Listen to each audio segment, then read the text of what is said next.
పట్టణంలో కానీ లింబాద్రి గుట్ట లింబాద్రి లక్ష్మీస్వామి వారి ఆలయంలో కానీ పాల్గొన పౌర్ణిమ సాయంత్రం ఉండే పౌర్ణిమకి కామదహనము, మరుసటి రోజు ప్రతిపద ఉదయము సూర్యోదయంతో ఉండే ప్రతిపదతో హోళీ వసంతోత్సవం అనేటటువంటి సనాతన సాంప్రదాయం ఉన్నది. ఈ సంవత్సరము 2వ తారీఖు సోమవారం రోజు సాయంత్రము పౌర్ణిమ ఉంటున్న కారణంగా ఆ రోజు సోమవారం కామదహనము. కానీ 3వ తారీఖు రోజు చంద్రగ్రహణము వస్తున్నది.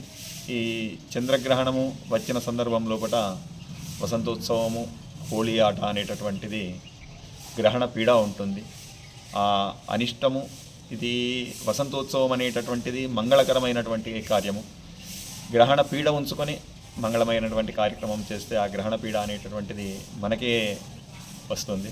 అందు గురించి ఈ 3వ తారీఖు రోజు హోళీ ఆడకుండా 4వ తారీఖు బుధవారం రోజు హోళీ వసంతోత్సవము అనేటటువంటి కార్యక్రమంలో నిర్వహించడానికై స్వామివారి ఆలయంలో మరియు గ్రామంలో నిర్వహించడానికి నుంచి 2వ తారీఖు సోమవారం నాడు కామదహనం జరుపుకొని 4వ తారీఖు బుధవారం రోజు హోళీ ఆట ఆడుకొని సాయంకాలము స్వామివారి గ్రామాలయంలో జరిగే వసంతోత్సవము ప్రతి సేవా కార్యక్రమంలో పాల్గొని లింబాద్రి లక్ష్మీనరసింహ స్వామివారి కృప